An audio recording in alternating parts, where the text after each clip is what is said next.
Vishame bhavambudo kripaya tava pada pankaja sita dhuli shadrisham vichintaya nayanam galadashrudharaya vadanam gadgadaruddaya gira pulake nishitam vapukada tavanama grahanai bhavishyati युगायितं निमेषेण चक्षुषा प्रावृष्यायितं शून्यायितं जगत्सर्वं गोविन्दविरहेण मे आश्लिष्य वा पादरतां पिनष्टु माम् अदर्शनान् मर्महतं करोतु वा यथा तथा वा विदधातु लम्पटो मत्प्राणनाथस्तु स एव नापर मत्प्राणनाथस्तु स एव नापर Matprananatastu saivana para.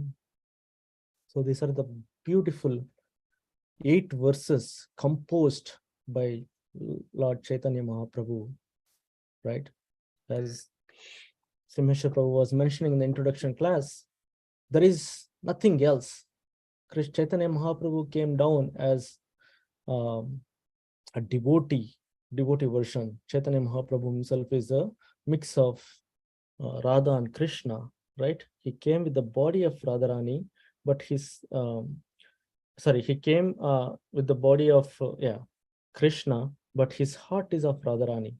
His color or dew, of the color of the body is Gauranga, means Gaurangi. It's golden, a molten golden color. That is the color of Radharani. So he came down and he practically showed how a devotee should behave, how a devotee should act, how a devotee should think.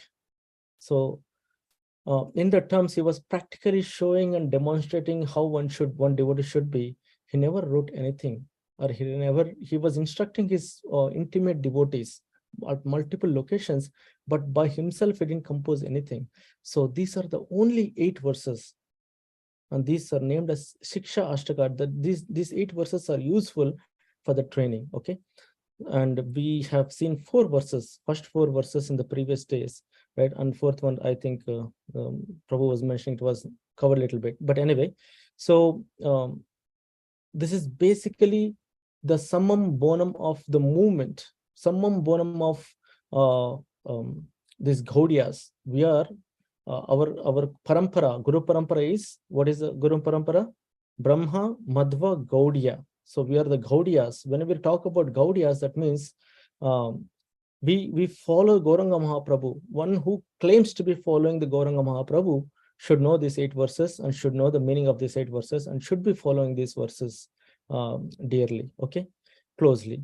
So Cheto Mahaprabhu is mentioning in the first 3 verses, especially first 2 verses, is talking about the importance of Hare Krishna chanting, or chanting of the names of the Lord. So beautifully quoted. He started out of 8 verses, first 3 verses is talking about the chanting of Mahamantra. Cheto Darpana Marjanam. The first verse glorifies the capability of Nama, capability of Hare Krishna Sankirtan, or Sankirtan of the name of the Lord, right? So what are the qualities of those, the Sankirtanam? So he's saying glory to the Sri Krishna Sankirtanam, which cleanses the heart of all dust accumulated for years and extinguishes years, basically, right? Cheto Darpana Marjanam, it clears, it cleanses all the dirt or dust accumulated in the heart, right? And extinguishes the fire of conditional life. Because there was dirt, that's why we come back. We don't see the clear picture, the real picture of ourselves in the dust, right? When the mirror is covered with the dust, we cannot see ourselves. We have to clean that mirror. Similarly, to see what we are in reality, we have to clean the dust. The dust can be cleansed by the Harinam Sankirtana. When we cleanse it, we'll get extinguished from this conditional life. Conditional life is the life in this material world. We're conditioned to the laws of nature. We're conditioned to many different elements in this material world. Okay, conditioned life of repeated birth and death. So we take repeated birth and death. We take birth and death, and again birth and death. So that Sankirtana movement is a prime benediction for humanity at large, because it spreads the rays of benediction, rays of the benediction moon. So it's just so cool, like the rays of moon. it spreads out. There is nothing hard and fast rule about this, right? You can chant anywhere, anytime. So that's the beauty of this. There is no hard and fast rule. It just spreads like anything. It is the life of all transcendental knowledge. We seek knowledge to progress in our lives, right? In our lives. So this is the knowledge. What is the purpose of that knowledge? The purpose of that knowledge is to extinguish or get out of this conditional life. And Hare Krishna Mahamantra can, if the Hare Krishna Mahamantra or the chanting of the holy names of the Lord can give that benediction, or if it has the power to deliver us from this material world, then what else? That is a summum bonum of the knowledge. That's what we're talking here. It increases the ocean of transcendental bliss. By chanting, you feel that bliss, and it enables us to fully taste the nectar for which we are always anxious. In this material world, we are always anxious. We're always stressful. We don't know what we want. But by chanting sincerely, we can feel all these good, we can feel and we can sense all these good things happening in us, right? Bliss, we feel the bliss. Similarly, Nam Namakari Bahuda Nija Sarvashaktis. Krishna has induced or imbibed all his powers in the name itself. That's what he's saying. Oh my Lord, your whole name, oh, holy name alone can render benediction to living. And thus, you have hundreds and millions of names like Krishna and Govinda. In these transcendental names, you have invested all your transcendental energies. All the energies, transcendental energies of the Lord is same. And now read to the next one. There are not even hard and fast rules for chanting this holy name. There are no hard and fast rules. You can take the name anywhere, anytime. Oh my Lord, out of kindness, you enable us to easily approach you by your holy names, but I am so unfortunate that I have no attraction for them. This is the humility of Chaitanya Mahaprabhu. But so what we're trying to say is like, there is no difference between the name and the Lord himself. They both are same. Please remember, such a potent name has so much of potency. He has invested all his transcendental energies in those names. So there is no difference between the name and himself. But chanting Krishna and seeing the Lord himself, they both are the same. Okay. And the third verse talks about Nama, but it talks about the qualification, how we should approach Nama, right? Anadapi sunechena taroriva sahishnuna. Tarorapi sahishnuna. Amanina manadhena kirtaniya sadahari. One should chant the holy name of the Lord in a humble state of mind, thinking oneself lower than the straw in the street. One should be more tolerant than a tree, devoid of all sense of false prestige. One should be ready to offer all respects to others. In such a state of mind, one can chant the holy name of the Lord constantly. So these are the qualifications. What do you need? Okay. And now, Nadanam. So basically, what should be, Chaitanya Mahaprabhu is saying that I don't want anything else in this that is related to this material world. And these are the, whatever Chaitanya Mahaprabhu mentioned here are the same thing. A lot of like this material world, people in this material world, people living in this material world, they hanker for these four things. And that is what Lord is saying. I don't want them. What does he want? What are those four things? Na dhanam, na jhanam, na sundarim, kavitam. Okay. So he's quoted four things. I have no desire to accumulate wealth or desire beautiful women. Now do I want any other followers? Okay, he doesn't want anything else. I only want your causeless devotional service birth after birth. So the eternal position of the living entity of a soul is to connect to the Lord. What do you do by connecting to the Lord? You serve the Lord, you serve the devotees. That is a prime job or prime nature. The nature of the living entity is to serve. To serve the Lord is the right way. The nature is there. So when we come to this material world, by these coverings, by this dust, as we talked, we don't know what to cover, like whom to serve. Instead of serving the God, we start serving the dog, right? That's what Srila Prabhupada mentions. He converts, or he reverses the word God to dog, and he says that we start serving the dog. So this is fourth verse. Now the fifth verse, that is the verse which I am going to talk today. That is what I was asked to talk today. So we'll discuss about it, okay? Ainanda tanuja kinkaram patitam mam vishame bhavam budau kripaya tava pada pankaja stitaduli shadrisham vichintaya. So this verse again will appear in the Antya Chaitanya Charitamrita Antilila, last chapter, 20th chapter and 32nd verse, okay? And the title of this chapter is Shikshashtakam prayers, okay? All the prayers of the Shikshashtakam, the 8 prayers are induced into this and explained in detail. So we can take this verse and we can go word by word meaning, see the translation, learn a little bit about, discuss about this verse, okay? Anyone wants to read this verse? A volunteer?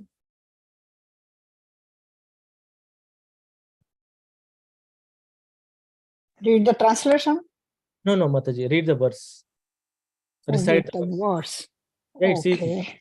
Ai nandatanujam kinkaram patitam ma vishme bhavabudo krupaya tava pada pankaja stita dhuli sadrush vichintaya. Very good, Mataji. Thank you. Thank you, Niru Mataji. Right? So, Ainanda Tanuja Kinkaram Patitam Mam Vishame Bhavambudau Kripaya Tava Pada Pankaja Stitadhuli Shadrasham Vichintaya. I means, oh my Lord. It's an expression of calling out, right? Hey Krishna, right? Arjuna said many times, Hey Govinda, Hey Krishna in the Bhagavad Gita. Similarly, here I means, oh my Lord, okay? And we'll talk about that later.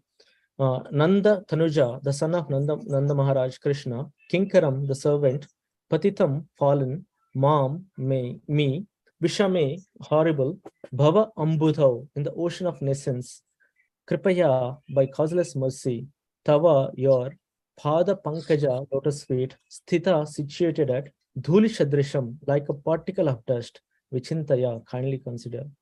Translation by His Devangesh Srila Prabhupada.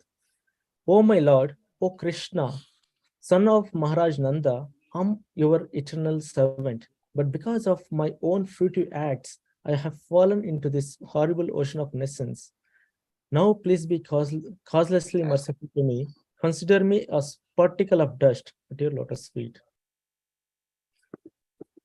So the word, basically, Chaitanya Mahaprabhu is expressing himself out, right? I told you Chaitanya Mahaprabhu is a combination of Radharani and Krishna himself. So in Sanskrit, when a female calls out to someone, she calls out as Ai. Okay. Why it is not Hey Nanda Tanuja Kinkaram? That is a discussion. Okay. Hey Nanda, it can be Hey Nanda Tanuja Kinkaram, right? But it is I here because the heart of Chaitanya Mahaprabhu is Radharani's, and Radharani is calling out this verse. Okay, that's why it is I. The female, when she calls out as I. So that is what Vaishnavas or the learned men explain this verse as. Okay, I means a female, or Radharani is calling out in the form of Chaitanya Mahaprabhu. I, Nanda Tanuja. Nanda Tanuja. Nanda is a Nanda Maharaj, right? Tanuja, whenever you have a word that ends with ja, it has mostly, it has meaning that born out of, okay? So Tanuja can be like Girija, right? Himaja. So we'll talk about this word a little bit. Tanu is a body. So if someone is born out of the body, he can be a son or a daughter, right? So here there is a dash with Nanda. So the pre-word for this Tanuja is Nanda Tanuja, meaning a son of Tanuja. Son of Nanda Maharaj.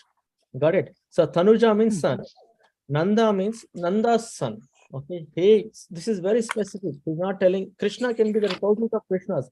If you go and shout out or loudly Krishna, there may be so many people responding, hey, hey, hey. But who is that Krishna? The specifics are given here, that Krishna is Nanda Maharaja's son, that Nanda Maharaja's son. Okay, Nanda Tanuja. Okay. In the similar way, Tanuja, we are talking about Tanuja, right? Tanuja. Himaja means the one who is born out of a mountain Hima. Who is Himaja? Who is the one who is born out of a mountain? Mountain? Himaja or Girija, the same meaning. Does anyone know? Who is Girija? Parvati Mata. Yes, because very good, Mataji. Girija, the one who is born for a mountain, is Girija. She is Parvati Devi, right? Similarly, Tanuja means anything which is with ja is a Tanuja. One more thing, there is similar word with the ja in this verse. Can someone figure out what that word is? Same verse. There is another word that has ja in there. Pankaja. Very good. Thank you, Mataji. So we'll talk about Pankaja when we comes to that point, okay? But please remember this. Tanuja. Ja means Janma, the one who is born out of. Okay. Tanuja means the one who is born out of the body, means basically son or daughter. Okay. So the one who is born out of Nanda Maharaj means the son of Nanda Maharaj. Hey, son of Nanda Maharaj, Kinkaram, I am your servant. How many types of rasas are there? How many types of relationship you can build with Krishna? There are 5 types of relationships build with, right? So what are those things? Shanta, Dasya, Sakya, right? Vatsalya and Madhurya. Right? So out of these things, the devotees, the first one is Shanta. Shanta means neutrality, the relationship in neutrality. You are there, you accept that is God, Krishna is supreme, but you don't act according to that. You just serve him, basically. You serve him in that mood, as in neutrality. Okay. But right after that comes a Dasya. Dasya is a fallen condition of a living entity. Like, when he remembers himself, he's fallen, and he thinks that he's so fallen and he wants to serve the Lord. The service attitude, which is by nature, which is the nature of the living entity, right? So that service, the service attitude, or the relationship in the form of servitorship is very dear. The devotee considers him to be that service to be very dear. So that's why whenever they talk to the Lord, or whenever they connect with the Lord, or whenever they approach the Lord, or whenever they take the darshan of the Lord, they feel this servitorship attitude, right? That relationship, that servitorship relationship, that service, the servant feeling is there. Okay, so that is very dear for the devotees. Okay. Then other like other rasas like Vatsalya and other things are there completely special. At Sakya, Vatsalya, and Madhurya, they're completely different. But generally, in general terms, uh, the kinkaram, that the service attitude is very dear for a devotee. Okay, when a beginning devotee or the devotee in the material world, this is very dear to him. Now, there is a beautiful. Now, this is the first line, right? Ainanda Tanuja Kinkaram. So I am the servant of son of Nanda Maharaj, who is Krishna, right? So what is Nanda Maharaj has done? There was a question asked by Parikshit Maharaj, 10:846. If you see this verse, right? Sri Raja Uvacha. Raja is Parikshit Maharaj, is asking to Sukadeva Goswami. This is right after Lord showed opened his mouth when Yashodamaya asked Lord to open his mouth to check if he has eaten mud or not. Then Lord opened the mouth, and she found all the universes in his mouth. Then Parikshit Maharaj asked this question, right? Hey, Raja Vacha, hey Brahman, hey Sukadeva Goswami, can you tell me what kind of pious activities these Nanda Maharaj and Yashoda Maya has done that Krishna has born for them as their son? Can you understand such a deep question, right? If to achieve Krishna, if you think about Devaki and Vasudev, who were they? Sutapa and Prishni. That's their first birth. Okay, Sutapa and Prishni, they meditated, or they performed austerities for 10,000 years to achieve Lord as their son. Okay, right after birth, after 10,000 years of meditation, but still, right after birth, he had to leave. Lord had to leave them in the jail of Mathura, and he was moved to Gokula. Okay, Gokul. That's where Lord was taken care by Nanda Maharaj and Yashodamaya. Now, the question here is, Parikshit Maharaj is that what kind of activities? See, we know that Sutapa and Krishna, they have performed 10,000 years of meditation, austerities to find or to get the Lord as their son. So that's why Lord is also called as Prishni Garbha. That Vishnu, there is a Vishnu where Dhruva Maharaj he appeared, right? He's Prishni Garbha. Okay, we don't want to go into details. But what I'm trying to say is like, if they have done 10,000 years of meditation upon the Lord just to get him as a son, what kind of benedictions or what kind of austerities these Nanda Maharaj and Yashoda Maya might have done? That's the question. So what is the question? Nanda kim akarod Brahman Shreya evam mahodayam. So Shreya evam mahodayam Yashoda cha mahabagha papau yashya stanam harihi. Having heard of great fortune of Mother Yashoda, Parikshit Maharaj inquired from Shukadeva Goswami, "O learned Brahmana, Mother Yashoda's breast milk was sucked by the Supreme Personality of Godhead." He's a Supreme Personality of Godhead, not like a regular child or any child. He's Supreme Personality of Godhead. He came down and is drinking the milk from the breasts of Mother Yashoda. That's such a pious thing. What past auspicious activities did she and Nanda Maharaja perform to achieve such a perfection, ecstatic love? What might they have done? If you think, right? So Srila Prabhupada explains in detail here that Nanda Maharaj and Yashoda Maya are from the Krishna Loka, from Krishna Loka, okay, from Goloka Vrindavan. They're the parents.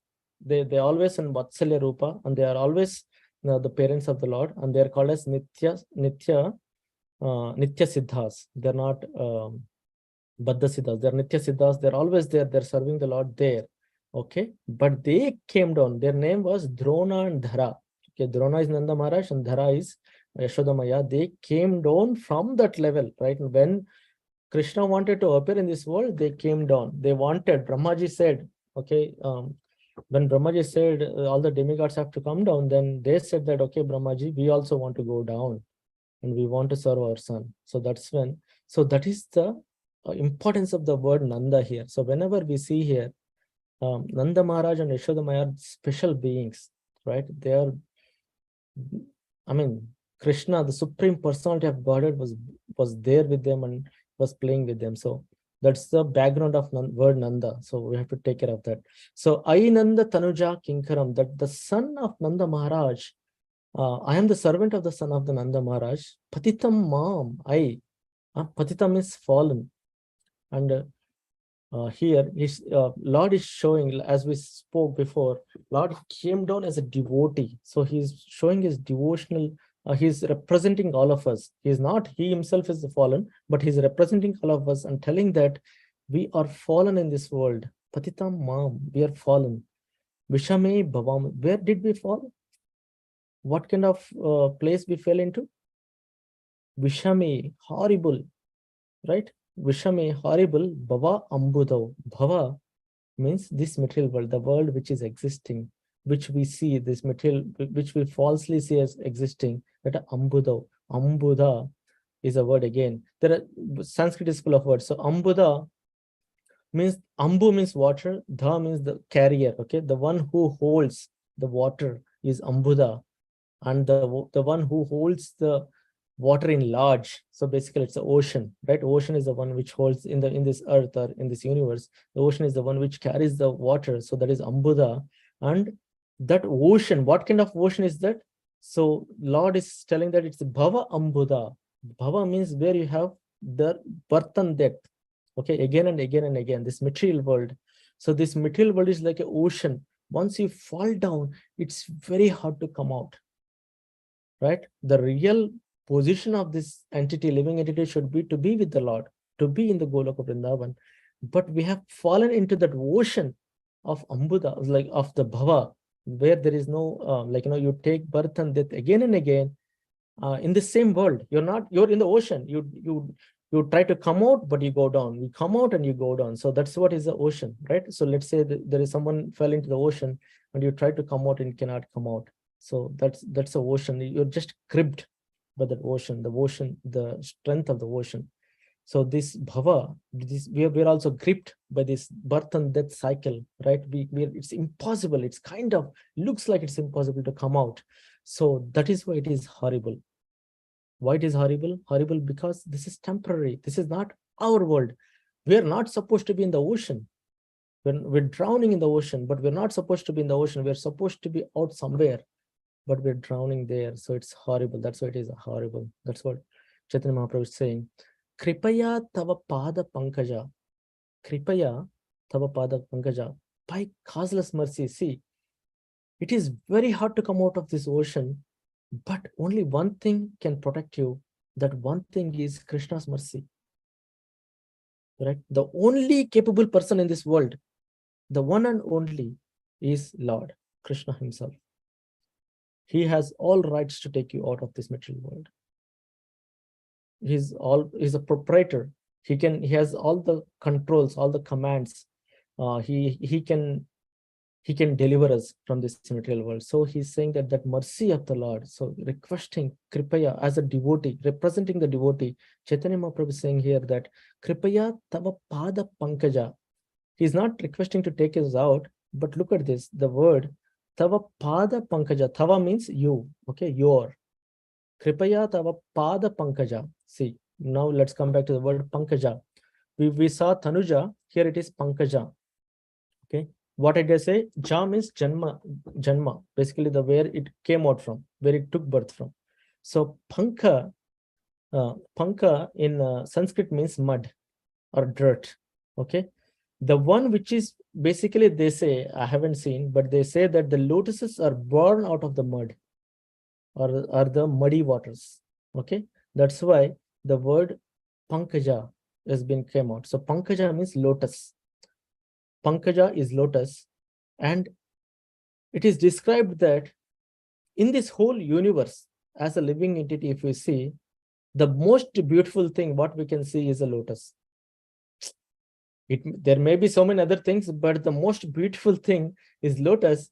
So because Lord is so special for us, we always represent any great person, let's say Param Puja, something like that we say, and also we say that to the lotus feet of this personality, to the lotus feet of this personality, right? Because we understand that lotus is pure and beautiful.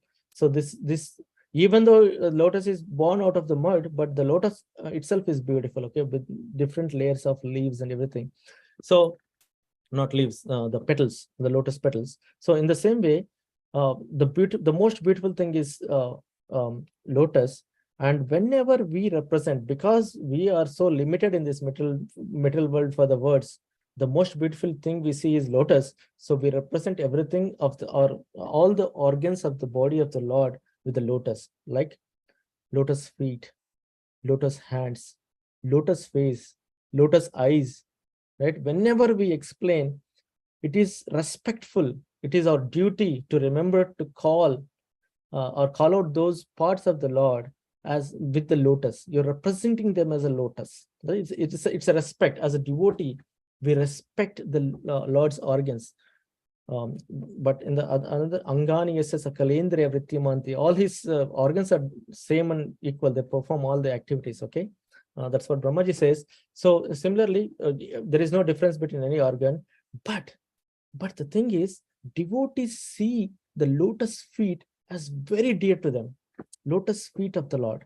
Okay, Tava Pada Pankaja. Pada means lotus feet. Okay, Tava Pada Pankaja. So we're representing that we're adding that respectful word as Pankaja. Okay, Pada Pankaja. We know this Kunti Devi also prays in 1:8 in Canto 1, Chapter 8, right? What Namo Pankajanabhaya, Namo Pankajamaline, Namo Pankajanetraya, Namaste Pankajangraye. Please remember this word. Pankaja, Pankaja, Pankaja, Pankaja. She was remembering and meditating upon the Lord's different parts of the body, right? And every time she was using the part of a body, she's adding a Pankaja word, the lotus word there, as a respect. Right? That is what we have to do. Namo Pankajanabhaya, the one with the lotus thing. Namo Pankajamalaya, the one who wears the lotus garland. Namo Pankaja Netraya, the lotus eyes, right? Namaste Pankajangare, the one with the lotus feet. So that is what Angra is. Angraye means feet. So Pankaja Angraye, Pankaja Nabhaya. So she's using the lotus word there multiple times to and while she was meditating. There is another question, like why in general devotees, when they start looking at when they take the darshan of the Lord, they start from the lotus feet. Okay, lotus feet is so dear to the devotees. They start from the lotus feet and they gradually go up to the thighs and the navel and the hands and the lotus feet of the Lord. That is how we take the darshan, right? But the question is, why Kunti Devi didn't start with the lotus feet? What she said, Namo Pankajanabhaya. She's looking at she's meditating upon the navel instead of the feet. So Acharyas mentioned that it is okay because Kunti Devi is a aunt for Krishna in that context. And as an elderly person, even though she is like an elderly person of the family, she doesn't have to start from the feet. Even though she comes back to the feet, she goes from the Nabhi, she saw the mala, and also she's garland, lotus garland, and she saw the eyes, and they came back to the lotus feet. So they say that it's okay because she's a devotee, but she still has that. She's still the elderly person, elder than to Krishna. So that is the argument they say. But anyway, just a context. I'm just adding this to the context here. And so Pankaja, Pada Pankaja, the lotus feet of the Lord is so dear for the devotees.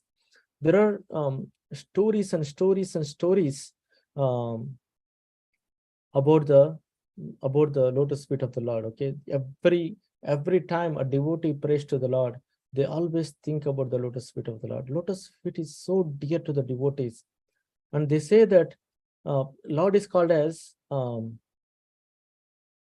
Tirtha, Pada Tirtha. Okay, basically Tirtha is a place which is a sanctified place or auspicious place, or the place which can rejuvenate us from our material miseries and get back to the original position. Okay, that is a Tirtha. So we go to Vrindavan, we go to Mathura, we go to Jagannath Puri, we go to many other places, Tirupati. All these places are Tirthas. Tirthas are the places where the Lord lives or the Lord stays. Okay, and the lotus feet of the Lord are so special, they carry this auspiciousness. Okay, that's why they're called as Lord is called as Tirthapada. He has his all these auspicious places or the sanctified places are at his lotus feet. That's why he is called as Tirthapada. So these are all like I'm trying to see like how important the lotus feet of the Lord are for the devotees. Okay, that's why when we go um, when we meditate upon the lotus feet of the Lord, we can meditate. There are so many signs, right? What are the Shankha, Chakra, Gada, Padma, Thunderbolt, and there are what do you call it? The elephant controller stick. I don't remember the exact name, but all these signs are there under the lotus feet of the Lord. If you remember, in when yeah, what's the name of the okay. Yeah, okay, I'm forgetting the names. Okay, but anyway, so devotees, they completely depend upon the Lord's lotus feet. Okay, so and when we take darshan of the Lord, the most dearest person for the Lord is Tulsi. So the Tulsi is placed on the lotus feet of the Lord. You can meditate upon the lotus feet of the Lord with Tulsi placed right there. A beautiful lotus feet with Tulsi and the fragrance of Tulsi coming out of there.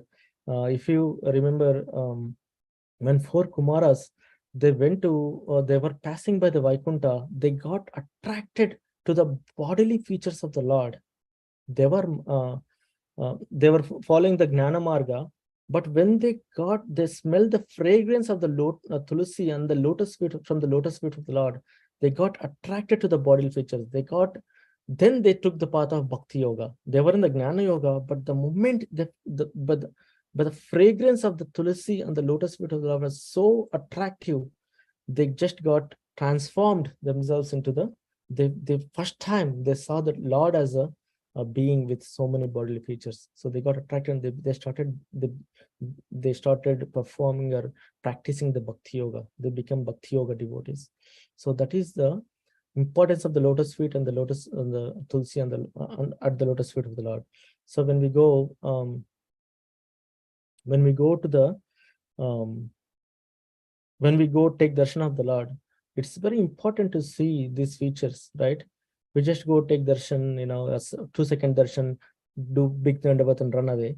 But that's not the case. When you go, that should not be the case for all of us, right? We should go take darshan, meditate upon the Lord's lotus feet, and go gradually up. Because the lotus feet of the Lord is so dear to everyone, because this lotus feet can remove the fearness, like fear from the devotee. Of this material world is full of is fearful, right? We don't know what happens at what time. Anything can happen at any time. There is no guarantee for anything. That miseries, that distress, and the fear in this material world can be like a devotee feels confident. Devotee feels safe by meditating on the lotus feet of the Lord. Okay, that is the importance of the lotus feet of the Lord. So that's why Chaitanya Mahaprabhu, as a devotee, representing the devotees, he's saying here that Kripaya tava pada pankaja stita dhuli shadrusham. He's saying that please make me a dust, an atom of the dust at the lotus feet of yours. Vichintaya, consider, please consider. Chinta means think about it, or vichinta means deeply think, or please consider this. So that is what he's asking. So vichintaya, please consider this request of me, and always keep me at the lotus feet of yours, which is a safe place for any devotee. Okay. Kripaya tava pada pankaja stita dhuli. Stita means place me. Okay. Dhuli is a dust. Sadrisham is a particle of the dust. Sadrisham means a particle of the dust. Yeah, little particle or an atom of the dust. So please make me a particle of the dust. I don't want anything in this better world which will be better than this. Like the better place, the best place for a living entity, or for a devotee, or where he feels safe, where he feels secured, where he feels confident, is the place of your lotus feet. So please place me, sthita. Yeah, sthita means place me, right? Yeah. Sthita, situate me, or place me there at your lotus feet. Dhuli, let me be Dhuli. I don't want to be big person, the richest person, the beautiful person, the most. No, forget about all these, whatever the achievements, but place me at the lotus feet of you. In general, if you see, lotus feet, the feet of a human being is considered to be the dirtiest thing in the whole body. You know why? Because we use the feet to walk around, right? Walk around different places. The one which is in contact with this like walking, right? Basically, the shoe or the feet is considered to be the low. But a devotee aspires to become or to situate in that under that lotus feet, and because he feels safe and protected at the lotus feet of the Lord. So that is the verse. So Ainanda Tanuja Kinkaram, Patitam Mam Vishame Bhavam Budau, Kripaya Tava Pada Pankaja Stita Dhuli Shadrisham Vichintaya. Please consider to place me as an atom in the dust at your lotus feet. So that should be the prayer of a devotee. That should be the prayer.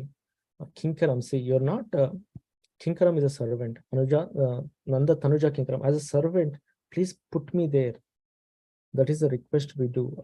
As a devotee, we should do that request.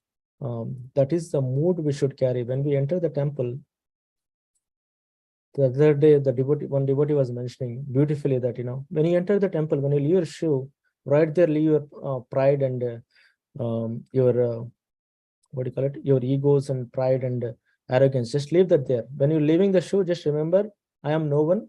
I'm just the servant of the Lord. I'm entering to take the mercy of the Lord. Don't enter with the feeling that, okay, I am someone, I am this, I am that, I am this big devotee, I'm a Brahmana, I'm doing this, I'm that. No, forget all these upadhis, all these, whatever you carry, right? Just drop there. When you leave the shoe, leave your this Upadhi is also right there, and enter the temple as a normal being who is no one, a zero, just a zero. You have no qualifications, nothing. And enter the temple, then Lord will look at you. Okay. When you enter, when we enter into the temple with all these upadhis, what kind of darshan do we get? We're always pride of our own things, right? How do you bend down? How do you we're physically we're bowing down, we're doing all these activities, but seriously, are we are we thinking about the Lord? Are we considering are we surrendering to the Lord in that process?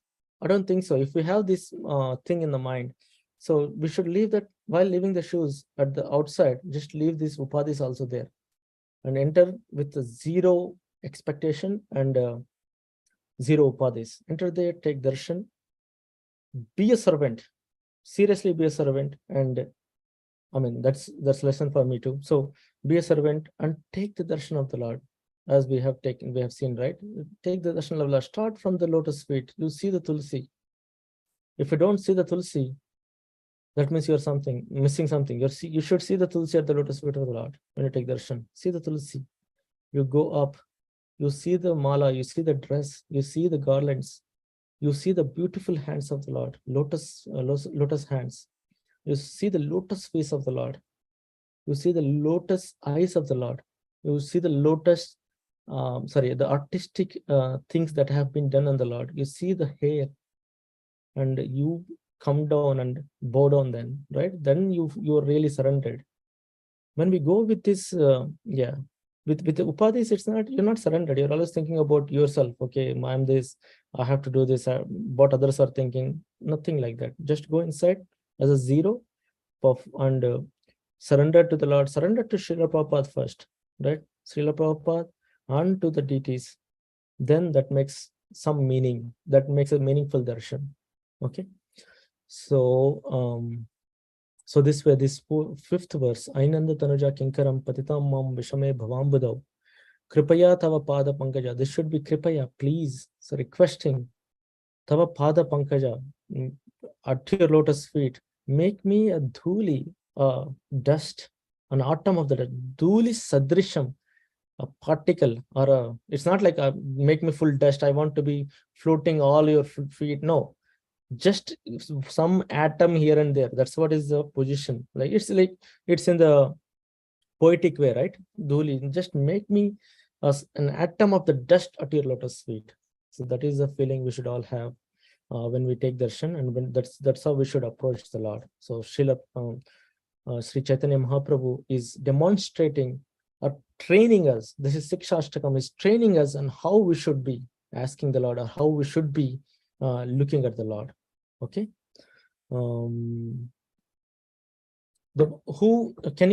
I'm forgetting the name, but can someone tell me who is the one who went to get Krishna and Balram from Mathura?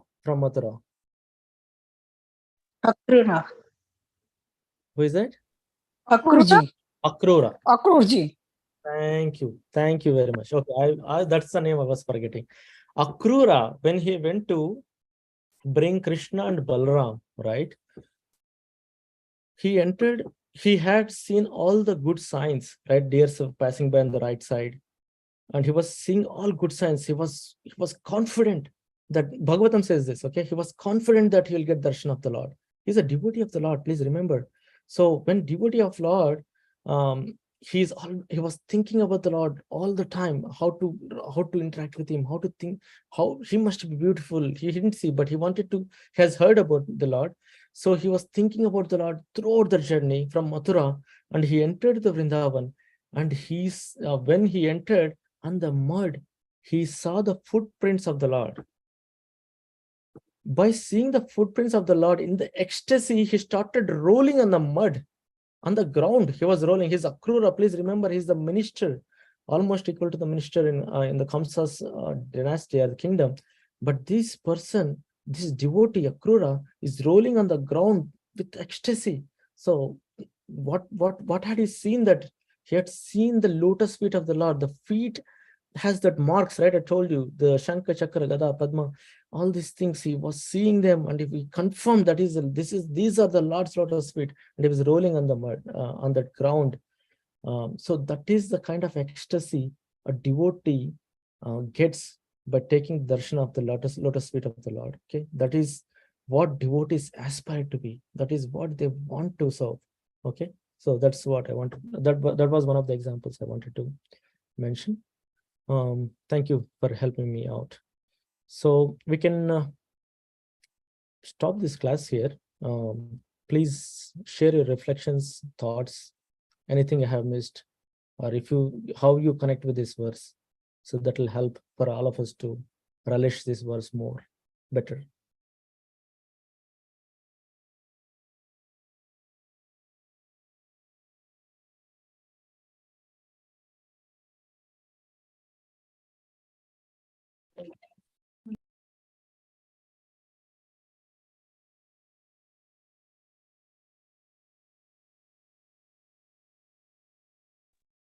Hare Krishna Prabhuji, that was all those Shila Prabhupada. Hare Krishna, Bimal Prabhu.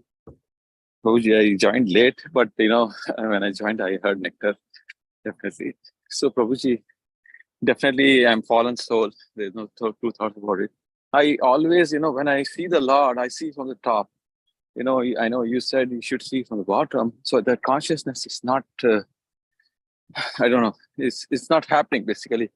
I heard so many times, but whenever I see the Lord, it doesn't happen that way. And maybe I don't know how to correct that. Can you guide us, Prabhuji, how to correct that? I went so many times to temple, but it's not happening that way. Yeah, that's a good point, Prabhuji. Basically, when you enter the temple, you can't see the lotus feet. Okay, so when you enter the temple, you see the deities, basically, right? What we're talking about is a darshan. When you go close to the Lord, and then you start with the lotus feet. Okay, the lotus feet, you can see the lotus feet from the distance, but from the distance when you enter the temple room, right, you can see the whole altar. So we don't have that close visibility to the lotus feet. You're right. So so we have to ask mind, okay, that's okay, let me start from the beginning. You start with face, that you start with the face by naturally, but you tell your mind, hey, no, look at the lotus feet first. So you can come back and you can tell mind to look at the lotus feet and go upwards. That's fine, Prabhuji. Yeah, you just have to tell mind, bring back the mind. Even though you're watching the lotus feet, you bring back the mind to watch the lotus face. You bring back the mind to watch the lotus feet and go upwards. Okay, and that will become a practice eventually. Yeah, sure, Prabhuji. Thank you. And one more question, Prabhuji, I have. See, watching the deities from the lotus feet and going on the face, right, towards the face. But what about the physical thing? See, now we do abhisheks, right? So many abhishek happen on programs, right? So when we do abhishek to the deities, right, we should go from the bottom to up, probably, or what? How do we do that? Because in my house also, when I do the deity worship, right, so when I do abhishek, I should be conscious. How should I do the abhishek? Very nice. Very good question, because this question is important, because a lot of devotees don't know that. Because I have seen when we perform the abhishek in Janmashtami and other things, right, a lot of people, they start. So I'll tell you what's the problem. So the first devotee who performs the abhishek, right, that first devotee should start from the lotus feet. Okay, that can be the one. The pujari may be doing the first one, maybe temple president may be doing the first abhishek. So they start from the lotus feet, okay, and they go upwards. But right after the first one, once the lotus feet is covered, the abhishek should be done from the head. Okay, the head, you just pour in the head, and everything will flow head, and you go horizontally, don't go vertically at that point of time. Okay, so first when we do abhishek, we have to first. Yes, first, water. Whatever you offer, that offering should be starting from the lotus feet to upwards. Yeah, but the second person, or the second time you do it, that should come from the top. Oh, okay. So we are always second, right? So we should go from top on it. Yeah, me too. I'm always last, so we can do it on the top. Yeah. Okay, thank you, Prabhuji. And when we come to in a house, right, we do deity worship, right? Now, I usually do the Abhishek on the Ekadasi day, right? Right. So we have to start Yes, from Prabhu. the From bottom lotus to feet. Yes, lotus Prabhu. feet. Yeah.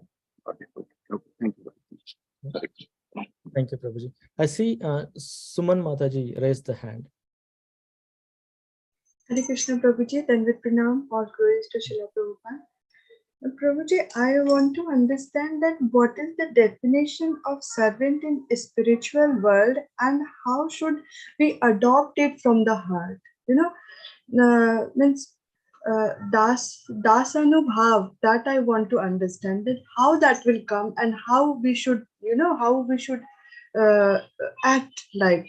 Means I want to know. So, Dasa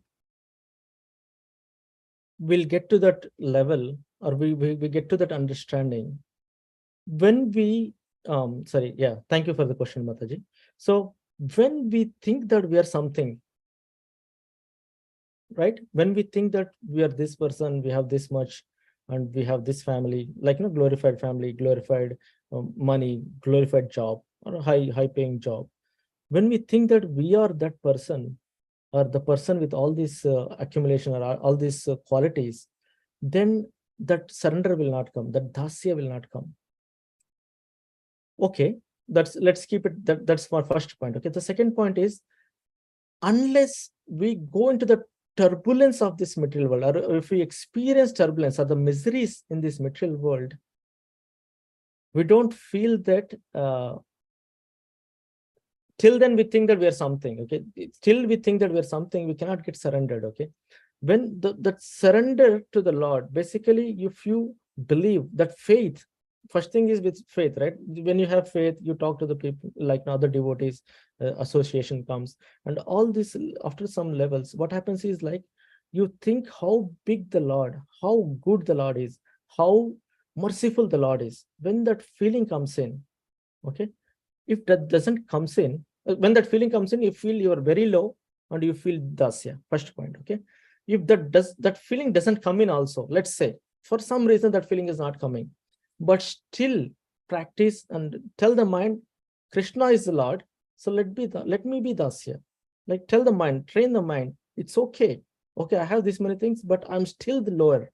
Lord is the master.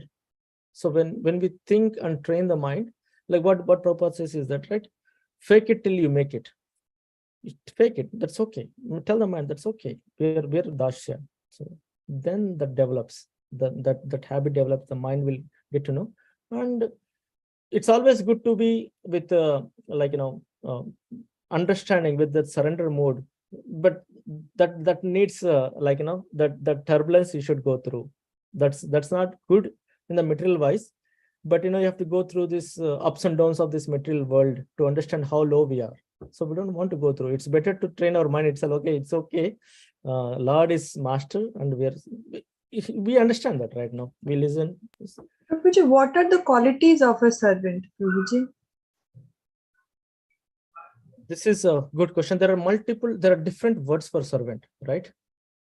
Kinkara, we see here. Dasya is one more word, and Brithya. Okay. I studied the difference between these three sometime back, and I'm forgetting. But basically, these three words have different qualities. What is a dasya? Like complete surrender. Like Hanumanji, he is a Brithya. They call him as a Brithya because I'm forgetting the real definitions, Mataji. But basically, what we're trying to say here is that each and every surrender has different types. Like, Hanumanji is such a servant. Before the master tells him to do something, he knows what master wants. He can read what master wants. Like Ramachandra has to go and find Sita Devi. But he went there and he knew the condition, and he made sure that Sita, he got detailed information of how to go there, how many soldiers were there, what is the strength of there, and he fought there, and he made sure, and he came with all the information. He didn't find and came out. So that is the Brithya. The servant perform, or he understands the heart of the guru, or heart of the God, heart of his master, right? So that is one category. The other category is like he thinks he's lower than whatever it is, and he's completely surrenders to the master. So there are three different words and three different definitions. If I find it, I'll share it with you, Mataji. Okay, there are different words, and every word has a different, like little. This basically, it's basically surrender. But how much you're surrendering depends upon that word. Okay, that word explains you how much you surrendered. Sure, Prabhu. Thank you, Prabhuji. Hare Krishna. Amritananda Prabhu. Hare Krishna, Prabhu. Please accept my humble obeisance. All praise to Srila Prabhupada. Hare Krishna. Thank you, Prabhu. Just love your classes.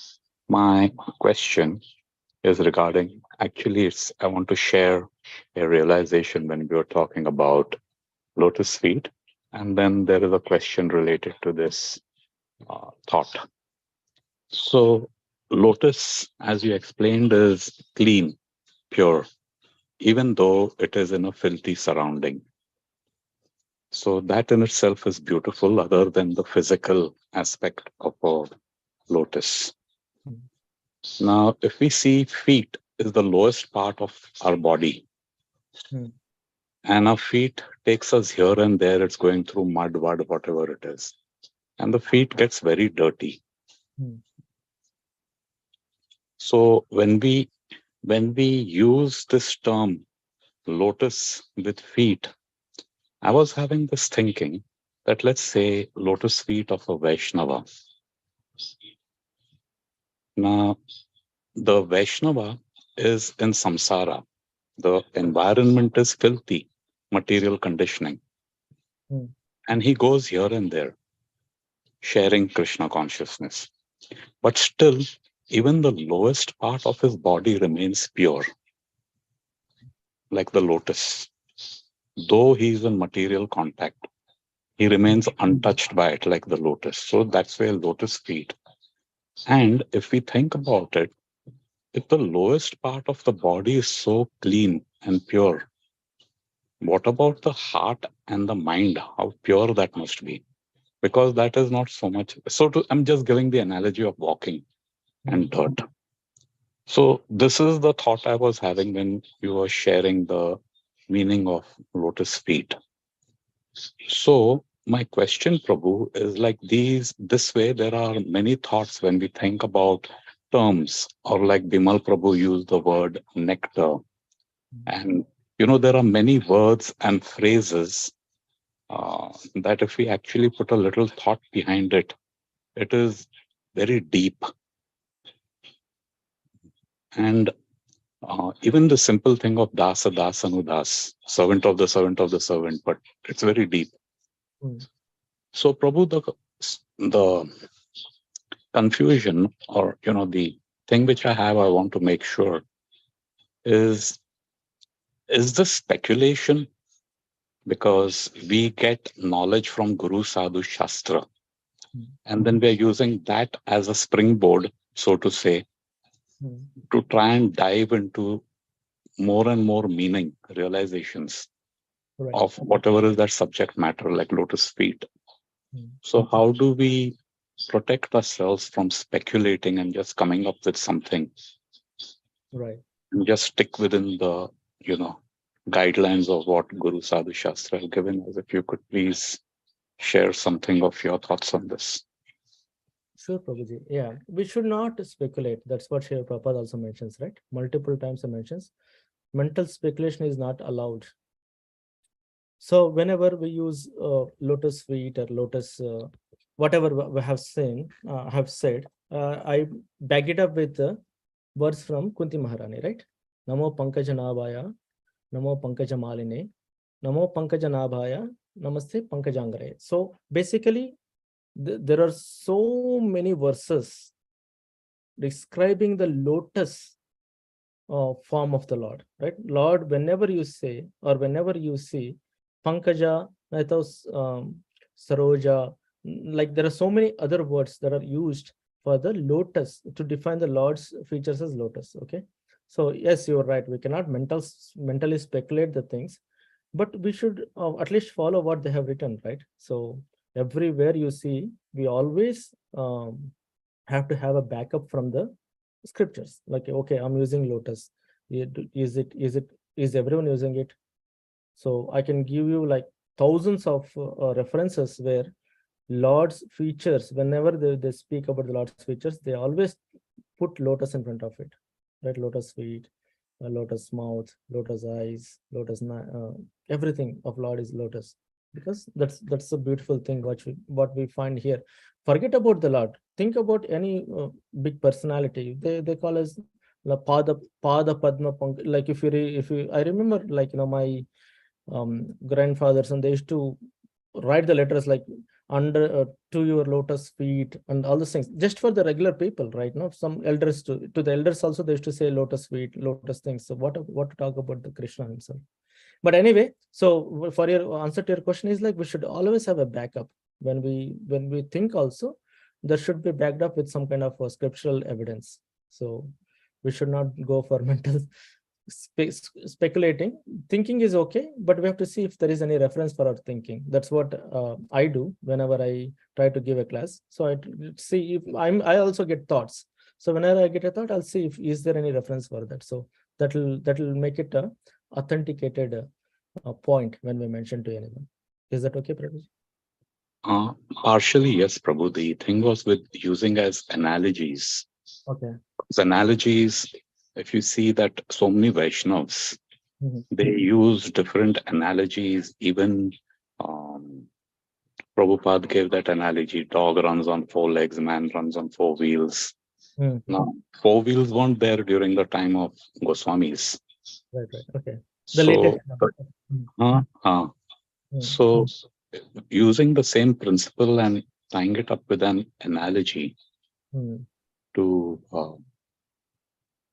make it relatable, so to say, then that's where I was thinking about how the principle remains the same about lotus being pure, feet, things like that. But then how do we, and there are so many analogies we use, Prabhu, computers, this, that, internet. So how do we know that we are not straying? Because nowhere would there be a Shastric reference, right, to something new. Right. Very good question, actually, because people connect to what they're seeing around, right? So Prabhupada also used. Prabhupada, we cannot compare. That's a different level, okay? That's one. First, I'm separating it into 2 things, okay? First thing is Prabhupada's level or the Acharya's level. They can do it because they are empowered to do it. That's a different topic. Now we'll talk about our level, right? If we have to give any analogy, can we use an analogy which is available, or which people connect to? Yes, we can use it, as far as we are not breaking the main principle, right? Sometimes we should think about it, and we should see if it really fits in there. I think we can use it, but it should not break the main principle, right? We cannot go. People like some preachers, they go extraordinarily outside, and but anyway, the summary is that yes, we can use to connect to the devotees, we can use it, but we should make sure that it is not breaking the main principle or main meaning of the context there. Does it make sense, Prabhuji? Yes, Prabhu. Thanks. Thank you very much. Neeru Mataji? I just wanted to know the meaning of Abhishek, means bathing the god. Talking, what does it exact meaning of Abhishek? Abhishek is a celebration? I don't know. Did you want to okay, you want just the meaning, right, Mataji? Meaning of Abhishek? Right. Means you give a bath to the god when you snan karana. हाँ जी, Abhishek matlab भगवान जी को जो हम we offer all those things, right? Panchagavya. What is Panchagavya? We start with milk, yogurt, ghee, and milk, yogurt, ghee, and we do all those things, right? For the Abhishek. जब जन्मदिन के दिन में, I mean, when there is a celebration, when we celebrate the appearance days of the Janmashtami ke din, or Ramnavami ke din, ye karte hai na, like we offer all these things. We pour that on the top of the Lord, right? So you say first start with the feet and then go on the head? Yes, Mataji. The first one, only first time. The one who is doing it the first time, they'll go through from the lotus feet and they'll go to the top, to the head. Okay. Or Lotus. second person does from the top. Yeah, from the top. No, from there. Only the first person goes with the lotus, starts from the lotus feet, but everyone else will start from the top. Okay. Thank you, Prabhuji. No problem. Thank you, Mataji, for the question.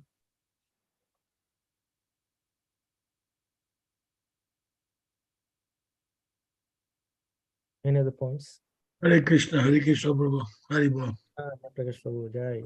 Yeah, so first devotee who's doing Abhishek, all the item, he start from the lotus feet or only first item? Only first item, Prabhuji. Only first item, okay.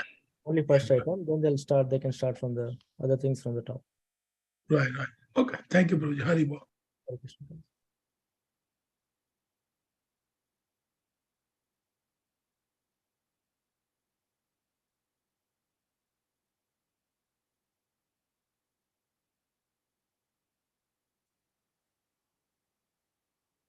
So we had a nice discussion. And thank you for participating. It makes a lot of sense, right? We all listen. If I am the only one who's speaking, I don't know if you're all listening or not listening.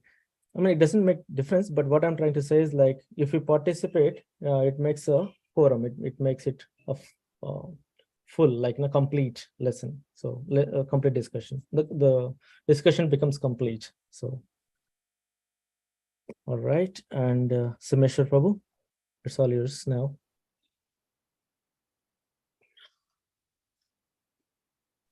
Yeah, Jai. Thank you so much. Beautiful discussion, beautiful points and what to do, especially based on this verse, Vidaduli, Pada Pankajam.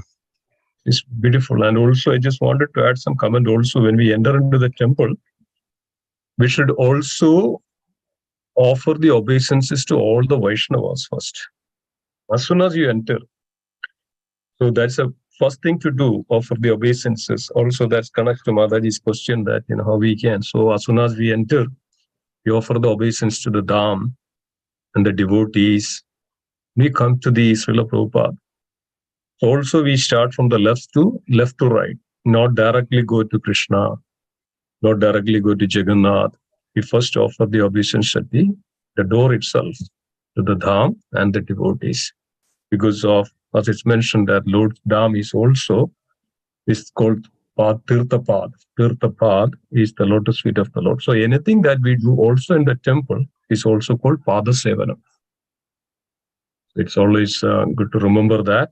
And then left to right, and then goes to Gauranitai, then goes to Supreme Lord from Padadi Kesham. It's called Padadi Kesham and Keshadi Padam. Padadi Kesham means from the Pada, lotus feet, to the lotus, the hair up to that, and beautifully. And that's the way it should look. And also from the Keshadi Padam. Also, I think the one thing I remembered about, the Abhishek part, right, Prabhuji? Also, I think it's good idea that, yes, I mean, time consuming and all, but generally when we do the Abhishek, we also should start from the lotus feet. Because, I mean, in the temple and all is, I mean, time constrained and time is concerned and all is, once it's started at the lotus feet and then you can pour it at the top, that's fine. But I'll always remember that we are offering the Abhishek. Lord is also personal. That means when you offer, that means Lord is also make personally available to you. And also this is our mood. And we start from the lotus feet. And if possible, right? Sometimes, you say, okay, fast and do it and again. In the case of, in every time, that's the Lord's always that Lord personally available to you. When you are offering the Abhishek, when you are offering the something, that this is a relationship that you and Lord making together, personally each other. That's all the time is like that. Lord is in you, you can be any many forms. So that's also good to have that mood that when I do something, that I personally serving the lordships in such a way that such a humble mood. So this also creates such a nice feeling and the mood for the devotees to progress further. So basically the worship and all to develop that mood. I mean, all the mood like Dasya mood, all these kinds of mood we create in such a way that that's because we are dasas, we create that mood of Dasya. So it helps and develop that, purification happens. So yeah, I mean, it's not that the only one thing is actually, yes, that's also correct in the temple, and when you do, start from there on the top and all those things, but we do that also can be done. That's not a wrong thing actually. So just wanted to also add to that. Okay. Anything else? Anybody else would like to add? And today is also a very auspicious day of Purnima. Is it today, right? It's Purnima is today. Yeah. Today, yeah. Today or yesterday also it was there because 2 things. Yeah. Especially it's mentioned that on the Purushottamans, one who observed this very clearly. I mean, the importance of Purnima is also the gods and the goddess will be also more what is called mostly present, and they are very powerful on this day, and they sometimes comes, and especially if you go to Kailas, also on this day on the Purnima, Mother Parvati comes with all the all the friends and Sakhis, and it's mentioned that on this Purnima day people go away from this place because of then that potency and the Lord. Everybody is there in the Manasa Sarovar, and also everybody goes away from this place and they go somewhere because of nobody wants to be nearby. Likes that. So Purnima is a very powerful day in terms of devotion, and it also gives such a mood and devotion for the so take advantage of it, and it purifies us. Yeah. Hare Krishna Prabhuji. Hare Krishna. Just wanted to share one. When I was listening about Jhulan Katha, and they just mentioned Radharani was married, right? And girl comes in Shravan month to her mother's place. So she came to Vrindavan, means she came to that area, and then Krishna and Radha, they were meeting, right? So all Gopal, Sakhi, all Sakhi and Gopal, they do Jhulan because they wanted to see their lotus feet, because when they sit on the swing and swing go like up and down, so we can see the lotus feet. So that is the time they could see their lotus feet of both Radha and Krishna. So that is the significance of Jhulan. Means I heard in Katha. That's beautiful, nice. Yes, there is a day also, Gopashtami, on the day of Gopashtami also. Radhashtami, not the Gopashtami. Radhashtami day, and that's the only day. Yeah, we see. One is supposed to see the lotus feet of Srimati Radharani. Even in Vrindavan, Bake Bihari's feet also, which day they show? I think it is Gopashtami, or I don't know. One day they just show in Bake Bihari temple also. But on the Krishna should show all the time, right? I mean, I don't know. Showing, yeah. But the feet like backside, not like feet like this, showing. So the soul of the so yeah. So all the marks are there on their lotus, right? So that they wanted to see. That's why they were doing Jhulan every year. So that is significant of Jhulan. Beautiful. Shri Radha Shyama Sundar ji ki jai. Shri Radha Raman ji ki jai. Shri Radha Banke Bihari ji ki jai. So many, lot of temples, the personal relationship every devotee has with the Lord is very different. So we all have to get into that personal relationship with Krishna. All this is for that one purpose, that Yogaruda, that come to that stage of completely personal relationship with Krishna. Okay, wonderful. Okay, so thank you so much. And just few announcements. August 13th is our Octree Road Radhayatra. Request you all please join.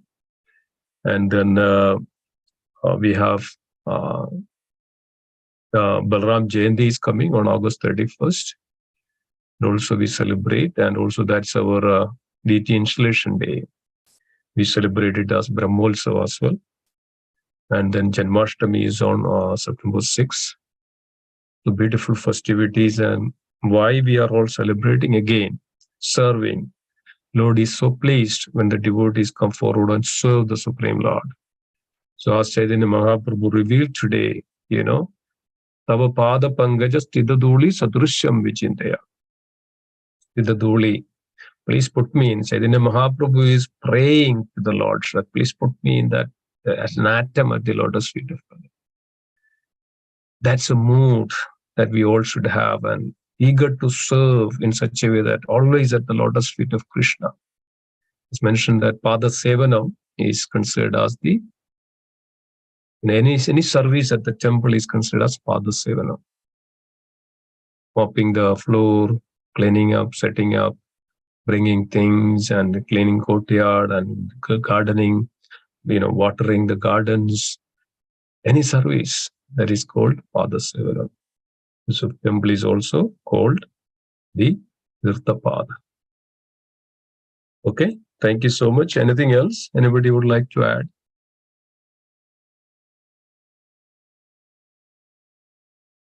Wonderful. Also, we also have a call at 8:30. Anything else? Anybody else would like to add? Okay. Jay Prakash Prabhu. Okay. What is the message, Prabhu? Read it. Yeah, this is regarding the Radhayatra. Prasadam will be serving at the end of Radhayatra at 95 Yet Avenue. Yes. So Prasadam also will be served, Islin, and this every year the devotee who serves so nicely the devotees and accommodate everybody at their home, so nicely serves and beautiful. Thank you, Jabrash Prabhu, coordinating this.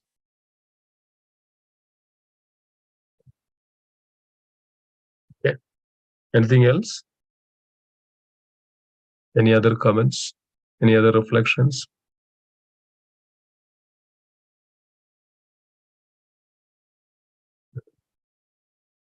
Anything, Hari Kishore Prabhu? No, Prabhuji. Yeah, thank you all for joining.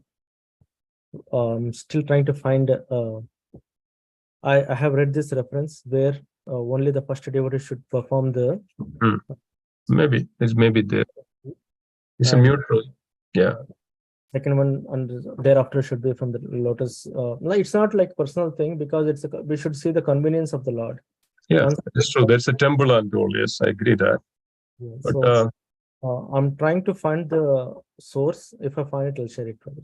Doesn't matter, because of whether it is poured from the top or bottom, it's all same. But in the case of, I think that we should refer that every devotee, all the devotees should start from the lotus feet, because of that's where they all wanted to have that mood that which comes to the creates that mood in the. Okay, that's all right. Okay, Hari Krishna Prabhuji. Go ahead, Mother. Yes, about this offering, what I have observed is mostly if it's Aarti or even during the Havan time, while offering ghee in the end, it's always they're starting from the lower end, from the feet, and then they go up. Same thing with the Aarti Thali as well. And in the end, they go to the top, right? That's right. So my guess is for offering anything, it always begins from the feet and then slowly it goes up. Yeah, thank you, Mataji, but that's not right. Basically, when you do Argya, when you offer deity, do you do deity worship, Mataji, at your home? Yes. Okay, when you do Argya, when you offer the water, you start from the top. Okay, first you show the face 3 times, and you do the remaining 7 or 11 times through the body. That is Argya.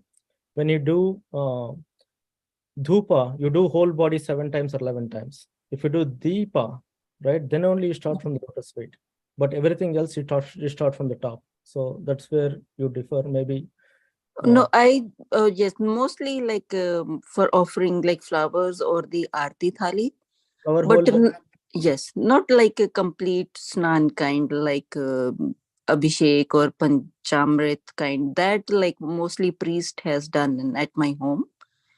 So yeah, overall, what I'm trying to say is like the fact that we always start from the lotus feet is not right. Okay. Okay. And the second point is we're talking about the Abhishekam. Abhishekam is basically the offering for the Lord when they're standing there, right? You do like, you perform the Abhishekam, like, you are Panchagavya, different, different elements that comes from the cow. Okay. There are 5 types of elements that come from the cow. We use them to respect the deities. Okay. So that is different than yagna. So we cannot compare and think and mentally speculate that these both are same. That's different. Okay. Okay, so let's not mix the things here. That's what I'm trying. Okay, thank you, Prabhuji. Oh, there would be from the DT ministry, correct? Yes, Prabhuji. That would be the best. So perhaps if we can get the DT ministry on Abhishek for home and on functions, that will clear a lot of. Hare Krishna. Hare Krishna, Prabhuji. Thank you so much. It's 8:30. So thank you. Let's then conclude today's class. Thank you so much, Hari Kishore Prabhu, for a wonderful class. Thank you, dear devotees, for being there. And this is beautiful Sangha, the association of devotees, and discussing the topic of the Supreme Lord. That's the most auspicious and most relishing. Thank you so much. So let's conclude with it, please, with prayer. Vancha kalpatarupasya.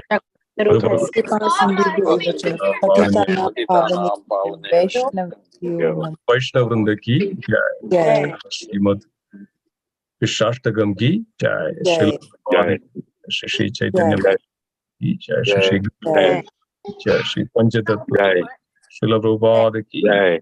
Gaudi Vaishnav Vrinda ki jai. Gauru Premanand ki Hari Hari Bol. Hari Hari Bol. Thank you, Hari Kishore Prabhu. Thank you so much, Prabhuji. Hare Krishna. Hare Krishna. Hare Krishna.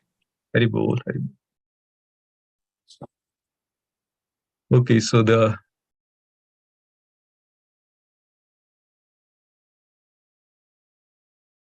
other devotees can say back, or will disconnect and then join back again. In that case, I think it's a recording, so we'll stop it. Yeah, so Madhuri Prabhu, Prabhuji, please join back. I'll stop this.